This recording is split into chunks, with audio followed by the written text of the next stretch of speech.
Welcome to episode 530 of the Brainy Business, Understanding the Psychology of Why People Buy.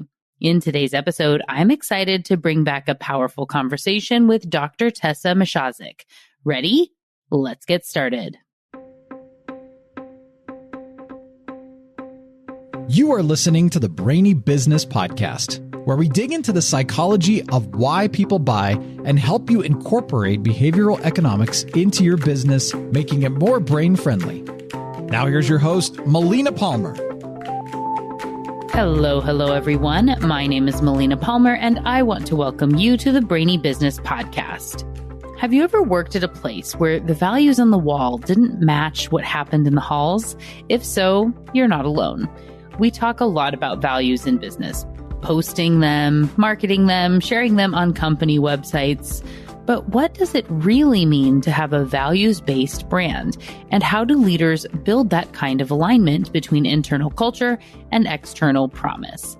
That's what today's conversation is all about. This refreshed episode, which originally aired in 2022, is a replay of my conversation with Dr. Tessa Misiaszek, co-author of Branding That Means Business.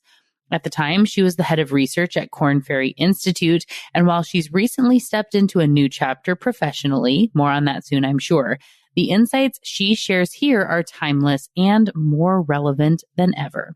So, why bring back this episode now? Because in just a couple days, I'm going to be joined by Sebastian Page to talk about his new book, The Psychology of Leadership. And when we were recording that episode, I found myself thinking again and again about this conversation with Tessa. Her lens on culture, authenticity, and trust is a powerful foundation for what makes leadership effective in today's complex world. If you aren't yet subscribed to the Brainy Business Podcast, now is a great time to do so to ensure you don't miss that or any other episode. Really quickly, before we get into the conversation, I want to be sure you know that there are links in the show notes for my top related past episodes and books, ways to get in touch, and more. It's all within the app you're listening to and at thebrainybusiness.com/530. Now let's jump right in. Dr. Tessa Misiaszek, welcome to the Brainy Business Podcast. Thank you for having me. I'm excited to be here.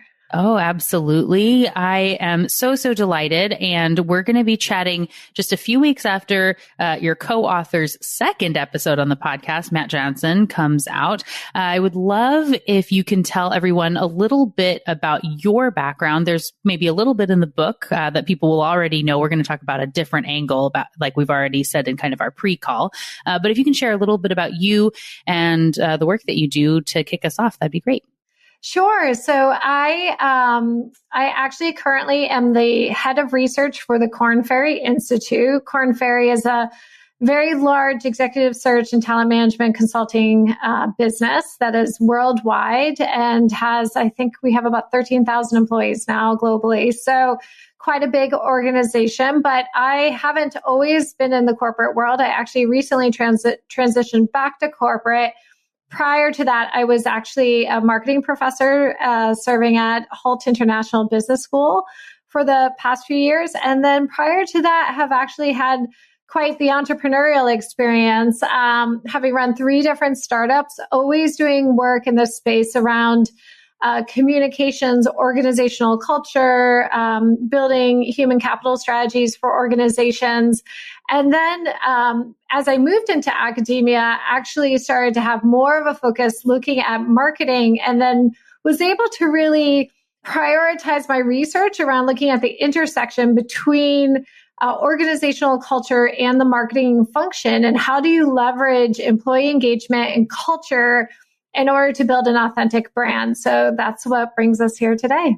Yeah. And so did you know Matt before you started teaching at Holt, or? I did not. I actually met Matt. Gosh, I think the first time I met him, although I think he would have the same story, was we were in England at Ashridge, the castle outside of London that's part of Holt International Business School. And we started talking about empathy. And I had been the CEO for an empathy training company called Empathetics that was founded by a neuroscientist out of Mass General. And we actually got into quite a debate about empathy. And that's where we first met, but then decided to start working together. So we have really complementary skill sets and research interests. So thought it would be fun to venture on a book together. Okay. Well, you have to at least give some insight into this debate, right? So share a little bit about the empathy conversation, because I would guess that a lot of people listening, you kind of have empathy is empathy, right? Like we empathize or we don't. That must be just something. And you kind of look at, is it good or bad to empathize maybe? But so, of course, I'm sure you're looking at this at a much deeper level. Can you share a little bit about that? Yeah. So it was interesting. The context of the work I had done with empathy, again, working with a neuroscientist, her name was Helen Reese out of Mass General Hospital. She had looked at the impact of empathic communication between providers, doctors and nurses and their patients. And how did that impact clinical health outcomes? And of course, out of that comes all sorts of really cool research as it relates to other aspects, such as does empathy help with burnout, and does empathy help with, building trust between the provider and the patient, so that you actually perhaps could lower your medical rates of medical malpractice and so forth. So it was a very positive look at empathy and the impact and its benefits. And the debate with Matt was, does empathy have a scaling issue? And can empathy deplete you as a person? Because if you give too much, you get burnt out. And so we used to have these debates around, well, you have to have some self-empathy first, develop those, the four quadrants of emotional intelligence, and really pay attention to have self-awareness before you can actually give empathy. So those were the very exciting conversations we had with empathy while, drinking wine in England. So that's what kicked off our friendship. It sounds like a dream to me. Well, and I was actually going to make the point where what I thought you were getting to was kind of the angle that Matt was coming from, where it's empathizing too much could be depleting to where you then totally forget about your own self, and you've given too much, and then that can lead to burnout. But like you're saying, then if you completely stop empathizing and become more robotic to not feel what's going on with your patients, like working in an oncology unit or whatever, that you get too much and you feel like you can't do anything, then that's not helpful, for anybody either. So yeah, interesting balance. So absolutely. Thanks. Yeah. Absolutely. So I always love to ask everyone who has written a book, because I know there are lots of people that listen to the show that either have written books or aspire to write them, and even just for any sort of content, which everyone is a content manager these days. You can't be in business and not be creating lots of content. So what sort of tips do you have in writing a book? What was that process like for you, especially with a co-author? I am just working on a single article with a co-author, and I was realizing I've never really co-authored anything, and it's so strange for me. So I'm very intrigued about that process. Yes. Well, I always say I used to tell my students this, that if you go into business or create a startup with a partner, that you have to realize it's like a marriage. And if it goes bad, it can go really bad, like a bad divorce. So you want to make sure that you have that right partner from the outset that you're really, creating with and creating value. I think for both Matt and I, we had the same intention that we really wanted to say something different about brand strategy in the world of branding, and really come at it with a new lens that would add value to marketers who are examining this, or even for consumers or anyone interested in learning more about brand strategy, especially in today's environment. So I think having that kind of common purpose and that value system around having that intention to add value helps you get through some of the challenges. But I think the other thing is we had really distinct ways that we were approaching the book. So, he had a social psychology lens. I was coming at it with more of a marketing function type lens. And together, I think we created a pretty unique approach to building brand strategy. So that helped us as well. But we also did this over the course of the pandemic. And so honestly, I know you write lots of books. I don't know how you do it. with young children and working. But I had lots of time at home and lots of weekends of writing.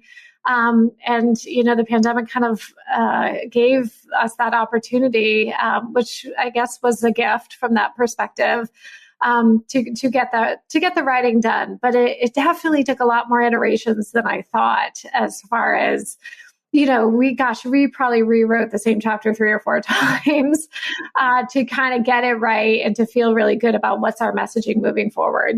Yeah. Well, I was telling Matt, so he co-authored Blind Sight with Prince, who's also been on the show.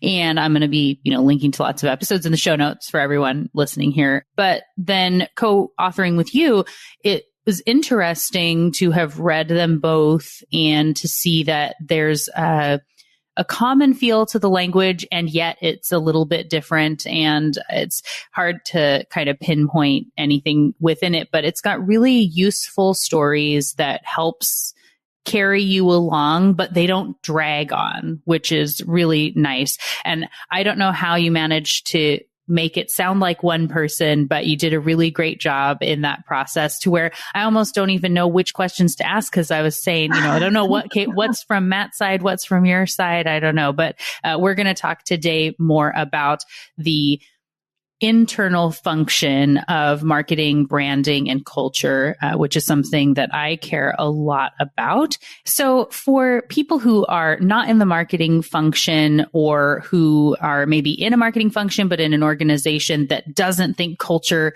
belongs to marketing or within marketing at all, and maybe doesn't value that marketing voice, what are your thoughts on that, and how important marketing is to an organization? Sure. It's, well, first of all, if you think about the definition of marketing, what is the function of marketing? It is value creation. And you really think about what are the levers you can pull to create value for the customer. And so at the most basic form, when you think about how do you create value, you think about what are those levers. It's your product, your service that you're developing.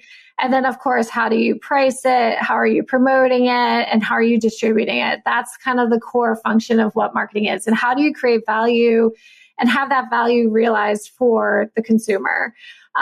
What's interesting about, as an entrepreneur myself, and as someone who taught entrepreneurship for the past 10, 12 years at the collegiate level, it's interesting because I think a lot of people are quick to jump to sales, and they kind of think about marketing later, or marketing comes, when they're thinking about when they have more venture capital and they can spend more money and so forth. So there's not that real strategic perspective on what is marketing, and then how will that help me sell, and how do I differentiate the two? And then, of course, enter social media, and everyone is quick to say, okay, well, I got to get on social media. But again, that's marketing, but you have to take a similar lens to your presence on social media, and really thinking, okay, not just how do I kind of get messages out there and post to the masses, but how am I creating value through that media channel? How am I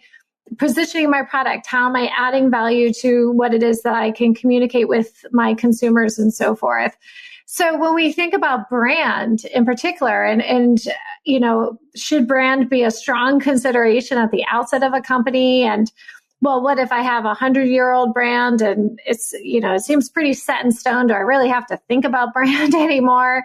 There's a few pieces that I think matter here. First of all, understanding that brand is not marketing, that brand is an asset to your marketing strategy, right? So you have the strategy for how you're going to create value for the customer, and brand is a piece of that, a very important piece of that, but it's a piece of being able to say something, position the product, and to add value through your brand messaging, your brand identifiers, the way that you talk about your brand. And, for companies that have really well-established brands, we're in a new day. And as someone with an 18-year-old and a 15-year-old, this next generation of consumers they're very different as it pertains to not just the fact that they're our first post-digital generation or digital natives where they've never known a world without social media or iPhones or smartphones, but that they really think about their purchases from the perspective of values and purpose, and that the brand is what they're looking to because it's really an extension of their own personal brand, that, you know, they're making those consumer decisions based on what they want to tell the world about themselves, and that there has to be alignment with the consumer based on those values and that purpose. And so even for well-established brands, what that you might be appealing to a younger generation of consumers, it's important to think about, okay, what is our strategy moving forward, and how can we be more authentic in the way that we represent how we do business, what our value systems are, how we treat our employees, and so forth. So, you know, I hope that answered your question, but it's the marketing function is important to that, but brand is certainly a strong asset to make your marketing strategy successful. Yeah. And so my undergrad's in marketing, and I worked in brand strategy and whatnot before getting my master's in behavioral economics and going down that route. So the marketing piece is still very central to me. And it is just, you know, who you are. You don't just get to say something these days, like you're saying with social media. It's not unheard of for a brand to get canceled if they were to be treating employees in a way that's out of integrity with what they're saying they're about, or what they care about in the world and what they represent. That authenticity needs to really tie through everything. And yes, the outward messaging of what you're saying to customers matters, but you need to be living who you are really authentically throughout the entire brand, including the hiring process and how you talk about things on LinkedIn, and everything really just needs to be consistent. And if you don't have that central touchstone from what the brand is, who we're about, then it's just going to be a mess. Absolutely. Absolutely. There's a lot of examples in just the last 2 to 3 years of companies who, you know, they're trying to connect, they're trying to leverage social media to say something about themselves. They're trying to jump on the bandwagon of sustainability or the environment and climate change. They're wanting to say something about gender pay equity. They're wanting to say something about Black Lives Matter. But, you know, what we're seeing from these digital natives, this younger generation of consumers who are incredibly digital savvy, is that they know how to skirt around the curtain of information asymmetry, and they can quickly look in and call out companies who are not living their values, their brand promise. And in doing that, you know, a lot of brands and companies have been called out for saying, wait a minute, you can't hashtag BLM if you don't have any racial or ethnic minorities on your board. You can't talk about gender pay equity if you don't have any women in your executive suite, you know, or these are the actual statistics. Not to mention that there's a number of new apps and sites that are connecting communities of employees together, that, you know, people are going online anonymously or not and saying, hey, listen, this is what's happening at my company. And they're really having a voice and sharing their own experiences. And so for companies, the antidote to, you know, that kind of challenge you have as to, you know, am I going to go viral for an event, or are one of my employees going to call me out, or will I be found out if I haven't done this, is just to be transparent and just to say, we're doing the work. This is our goal. And, you know, this is our journey and our process to get there. And what both Matt and I found in our research for the book is that at the end of the day, it's the transparency that builds trust. And once consumers have trust that you're doing what you say you do, even if you're on a journey to get there, they're more likely to be loyal and forgiving if you happen to, as a company, you know, not being pure in what it is that you're espousing. So.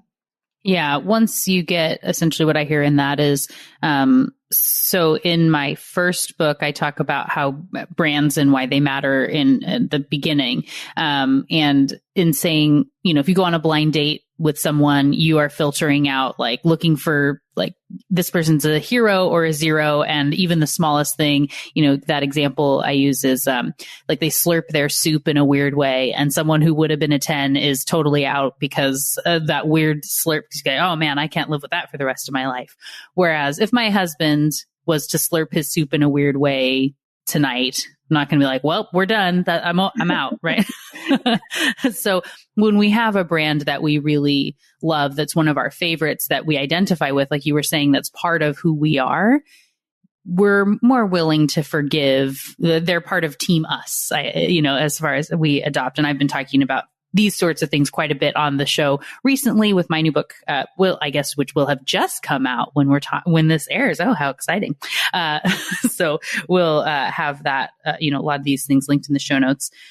Some of the quotes, I wrote down some things while I was reading and have to hold back because I wanted to make lots and lots of notes and things to ask about. But you have a piece in here saying, so consumers are humans who buy stuff they want and need. Brands matter when and only when they matter to humans.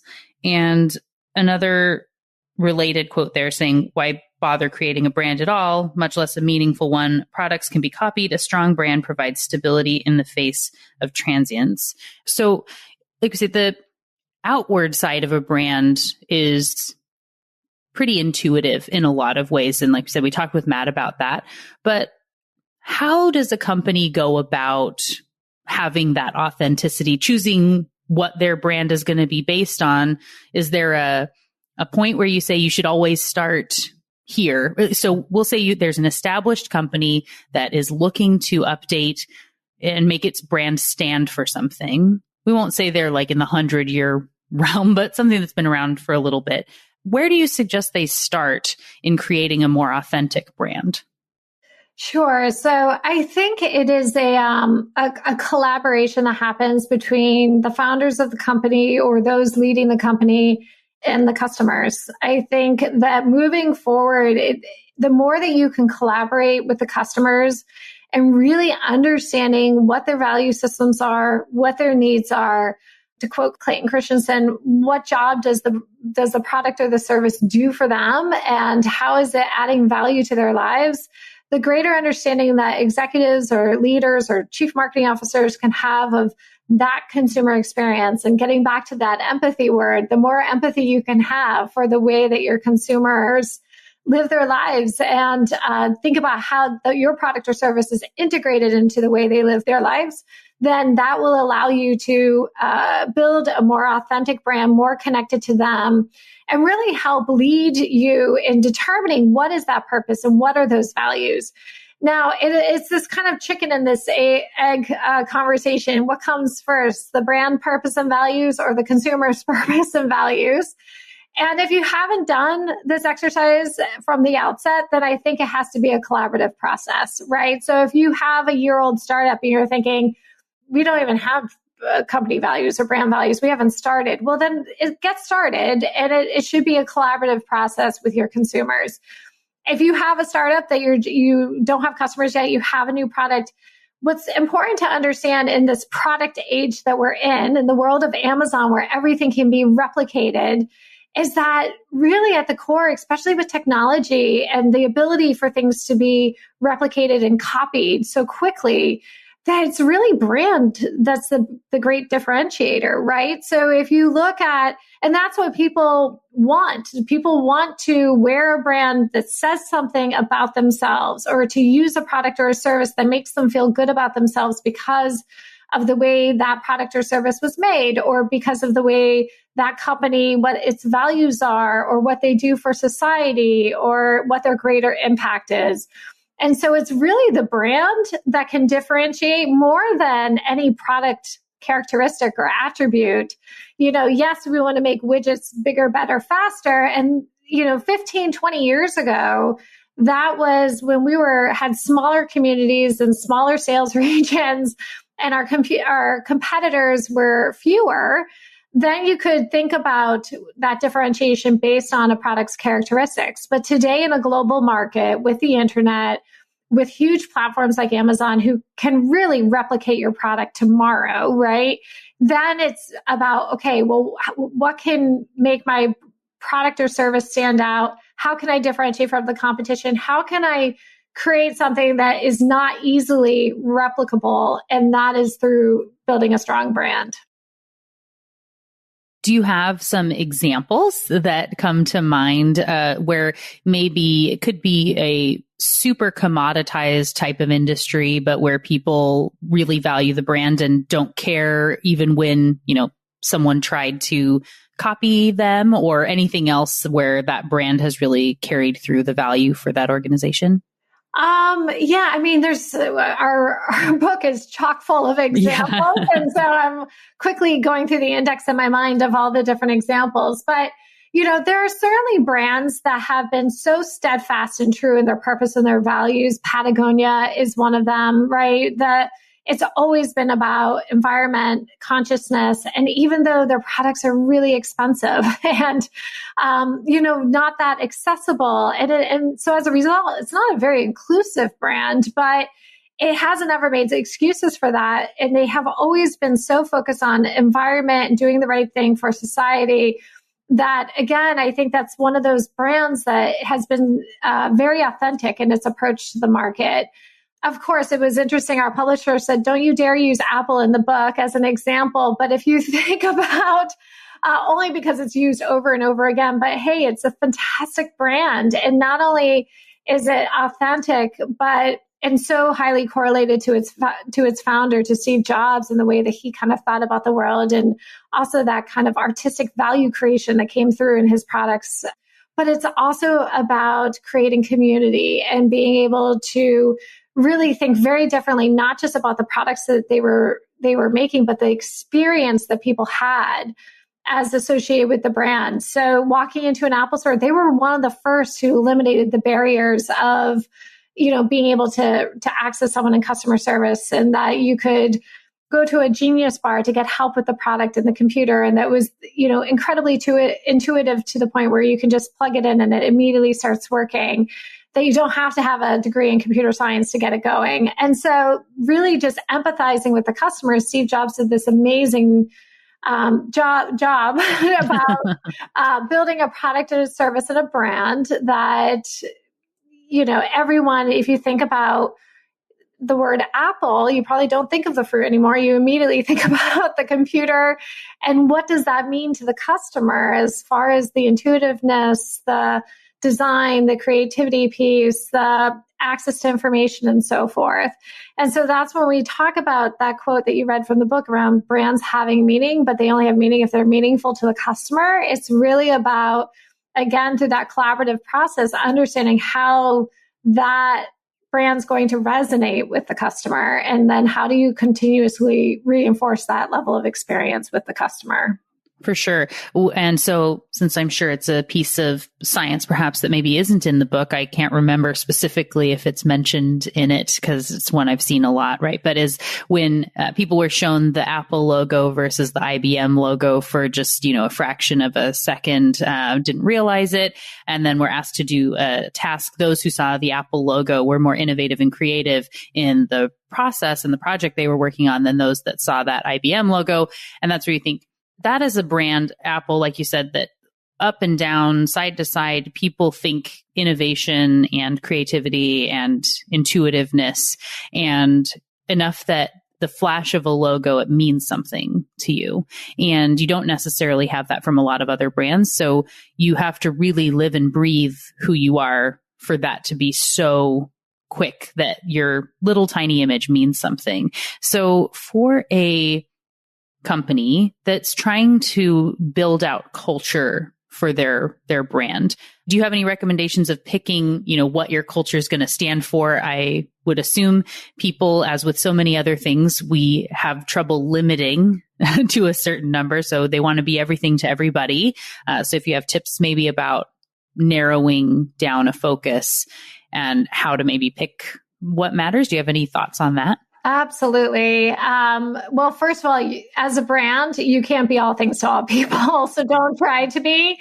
understand. And again, this is part of the differentiation process. I mean, at the end of the day, these businesses, whether they're nonprofit or for profit, still are trying to generate revenue, and understanding the competitive landscape and understanding, ways in which you can differentiate, including on brand, is important to think about at the very outset. And then we talk a lot about purpose and values. So from a purpose perspective, we actually give this stepwise process around finding purpose and really getting to that why we exist. What is our impact on the world? What's that kind of higher piece that allows us to operate as a company? And from an employee perspective, if you think, companies are only as good as the people who run them, and being able to really connect that purpose to the employee organization, the culture that you develop within the company is very important to have well-defined, so that it's not just words or a mission statement on a website, but that it's actually operationalized and felt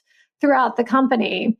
And then when you look at value systems and what values are going to help you with your business decision making so that you can reach that purpose and really develop a business strategy that is not only profitable, but actually helps you make that societal impact or help you reach that purpose in that industry, or perhaps just in your lives or in your work, that those values, again, have to be authentic to the organization, to the culture, and to the brand.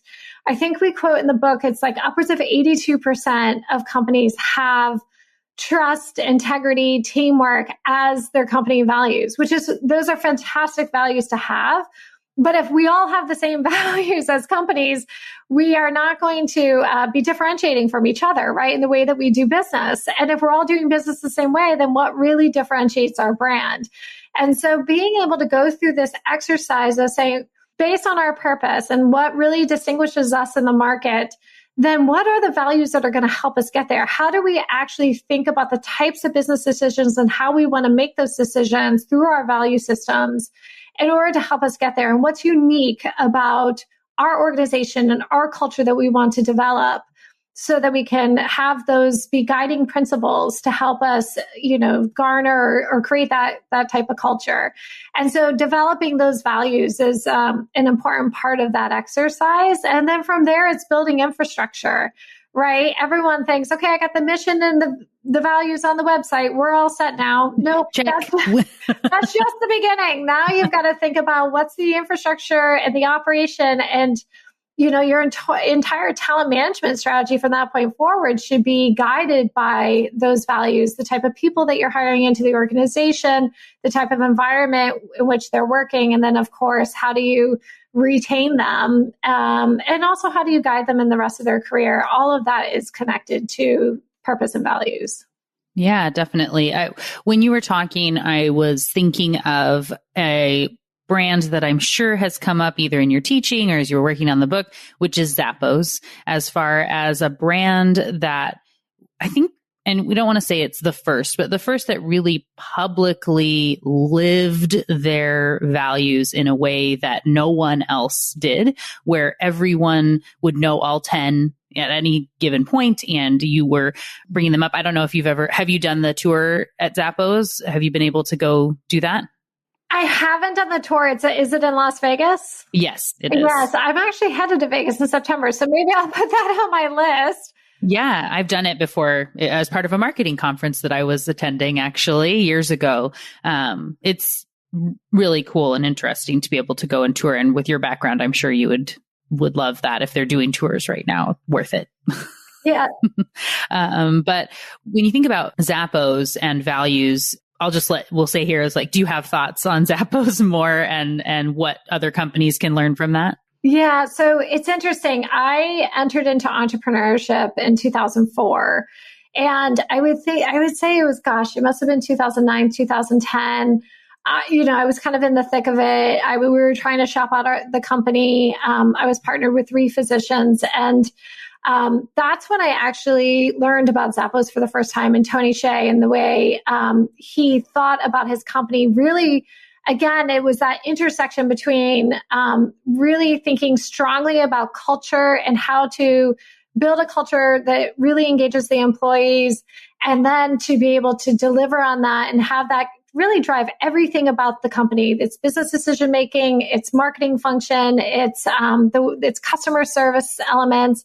And I think, if I remember, the purpose of Zappos was to deliver happiness, right? So that's the overarching purpose. It's just to deliver happiness. And then all their different cultures, I think it was like be wacky or whatever, the different values that they had were all around how do you make decisions based on those values to deliver happiness to people. And shoes was just the catalyst to do that, right? So when people, yes, I love shoes and I'd love to work for a shoe company someday, but I also love to deliver happiness. And that's something that really, I think, people connect to when they're developing culture and when you're thinking about organizational culture. It's certainly, I think, something that gives more meaning to people's lives if you can actually, as a company, say that's what your purpose is. For sure. Well, and so, Tony's book is Delivering Happiness, which is a great book. I'll link to it in the show notes for everybody if you haven't read it yet. But I felt compelled now to look it up as some inspiration for core values. It was very easy to find. And as something here, they have an oath of employment as well, which you can read and download as far as that transparency piece again.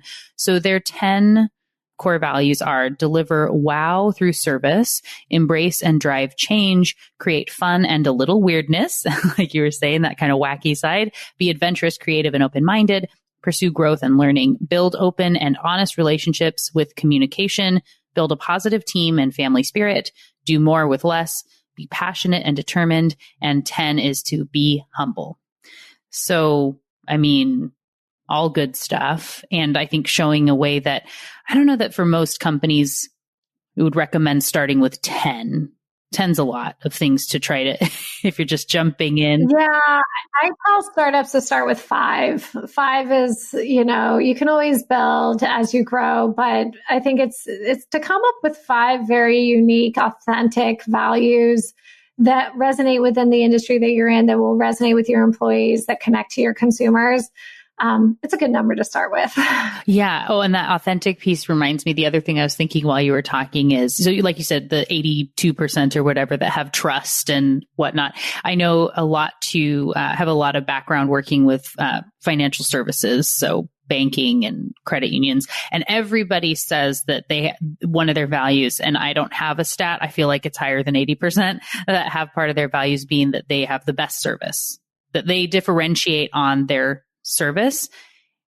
But if everyone says that, it kind of gets to I love the Carrie Fisher quote from When Harry Met Sally, like, everyone thinks they have a great sense of humor, but not everybody can have a great personality and sense of humor, right? So it's the same.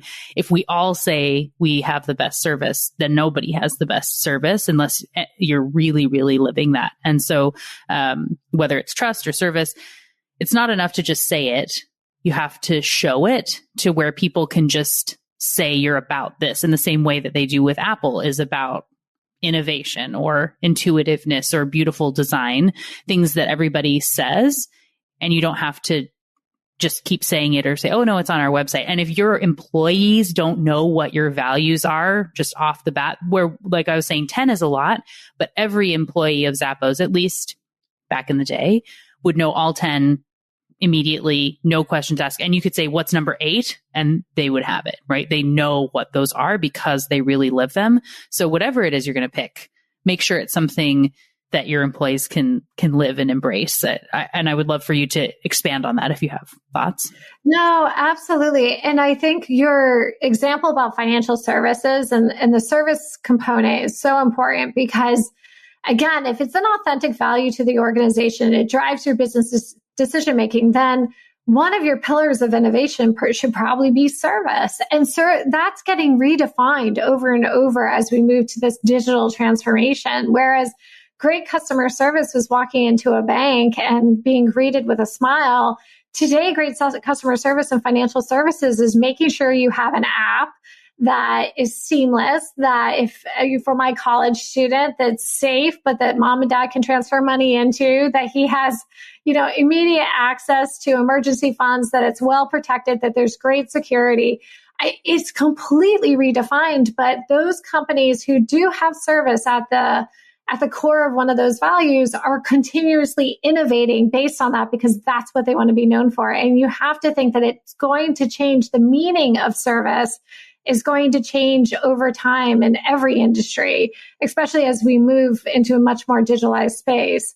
I had the experience just 2 weeks ago. I was in New York City and I went to a hotel, to the Hyatt Hotel in Grand Central. And, this is the hospitality industry, which is all about people. And when I was in college, I had friends who were HRTA majors in hospitality, and it was all about customer service. I walked into that hotel. It checked me in on an app. I went to a kiosk. I got my key. I went up to my room. I checked out on it. I never talked to a human being. And it was a fantastic experience, right? It was seamless. I had access to everything. I had no lines. I had anything I needed access or help with, I could do through the app, and I had instant someone at my door.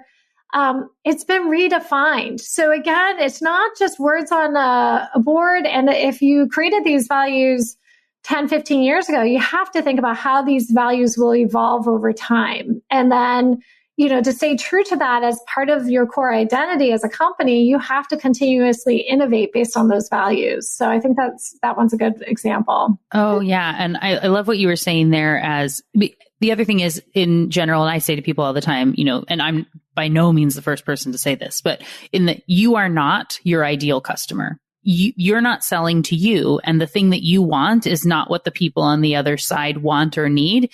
You're so far in to what it is, what it was, what you've been about. And especially if you have, people that were innovative, 30 years ago when they created an organization, and now they've kind of forgotten what's cool for the new kids these days, that idea of service and people wanting to interact with people, you can't will them to do it. And the idea of, like you were saying in that hotel experience, as a company, you would say, well, we want to make sure we've got the best people. And there is something like a Ritz-Carlton, which is, there's no question. Everyone knows Ritz-Carlton is about that service and having empowered employees, and it means something in a different way. But for most of us, staying at, a random, I think you said a Hyatt in there or whatever else, and it's nothing by any means against that brand, but just random business travel, having to pop in, or like you said, potentially dropping kids off at college or whatever it is we're going in. We want a nice experience, but my best service is to not have to talk to anyone because I just got off a plane or I just had a really long drive. I want to just be able to go to my room and sleep because, that's a better service than, even if the person on the other side is incredibly kind, how much better would it have been? That's like taking that step back and to say, what does service mean today? If we still want to deliver that and that is our value, what does that mean moving forward? And to understand, I love the thesaurus. It's one of my very favorite things. So finding, a word and its related words and see what that means for you as an organization. Do you have tips as we close this out here of how often people should look at their values and revisiting them? We obviously don't want to do it too often, but we don't want to, not look at it ever again either. Do you have a kind of guideline for that?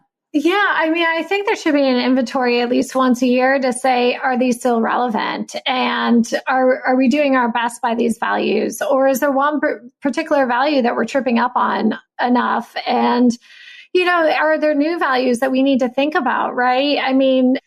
Digital enablement might be a value that you didn't have 20 years ago, but you might need to have now. And that should be a focus of innovation, or that should be a focus of the way people think about their work. So it's, values don't need to be always warm and fuzzy, and they don't, always need to be, profit oriented either. But I think it's about, how do you want to think about your business decision making? And again, how does that connect to your purpose? And with the world changing and having a different kind of, place in the world as we move forward as businesses, then these things evolve over time. So I think of, doing a quick inventory of what are our values, how are we mapping against our values, are we doing a good job, are we innovating against them, I think is a healthy thing for a business to think about in order to maintain an authentic brand. Awesome. Well, thank you so much for all the insights. And of course, we'll be linking to Branding That Means Business in the show notes so everyone can go pick up their copy. If they were still on the fence or got busy and forgot after hearing Matt talk about it, definitely are ready to jump in there now and get their copy. Where else should people that are excited to interact with you and learn more, what's the best place for them to do that? Sure.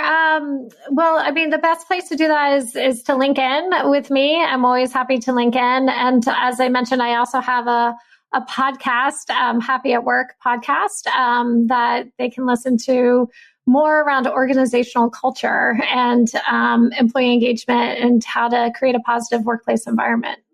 Perfect. Well, we will definitely be linking to your podcast, we'll just mention LinkedIn. Oh, no, we'll link it. We link LinkedIn. We don't do email addresses because I care about your spam filter. But we'll have that in the show notes for everyone. So again, Tessa, thanks so much for joining me on the show. It was great to chat with you. Thank you, Melina. It was great to be here.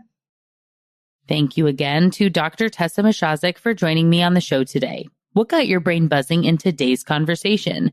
For me, I love this reminder that branding is not just a marketing exercise. It's a leadership responsibility. A brand isn't what you say about your company. It's what your team feels when they come to work every day and what your customers experience when they interact with you. Alignment between those two worlds is what builds trust, loyalty, and long-term success. We talked about how clarity of purpose helps both employees and customers feel grounded in their decisions, and that authenticity isn't about being perfect. It's about being consistent, transparent, and real. This is especially true in today's market, where people are more skeptical than ever and brand loyalty has to be earned. If you've read my book, What Your Employees Need and Can't Tell You, you know how much I believe in the connection between internal culture and external results. Tessa's insights amplify that message beautifully, and they also lay the groundwork for what's coming next. In just a couple days, Sebastian Page will be joining me to talk about the psychology of leadership, where this conversation focuses on the foundation, values, purpose, and authenticity. Sebastian takes it into the psychological tools that can help leaders influence and inspire both themselves and their teams. These ideas go hand in hand, and I know you're going to get a ton out of that conversation. So, how do the values of your brand show up in daily decisions? Are they real or just rhetoric? Is there a brand that you feel like absolutely shows up the way that they intend, that those values really live through and through in everything they do? Come share it with me on social media. You'll find me as the Brainy Biz pretty much everywhere and as Melina Palmer on LinkedIn. There are links in the show notes to make it easy, along with links for related past episodes and books, including Branding That Means Business, ways to get in touch, and more. It's all waiting for you in the app you're listening to and at thebrainybusiness.com/530. Thank you again to Dr. Tessa Misiaszek for joining me on the show today. It was a delight to chat with and learn from you. Join me Thursday for a brand new episode where I'm going to be speaking with Sebastian Page on the psychology of leadership. It's going to be a lot of fun. You don't want to miss it. Until then, thanks again for listening and learning with me. And remember to be thoughtful. Thank you for listening to the Brainy Business Podcast. Melina offers virtual strategy sessions, workshops, and other services to help businesses be more brain-friendly. For more free resources, visit thebrainybusiness.com.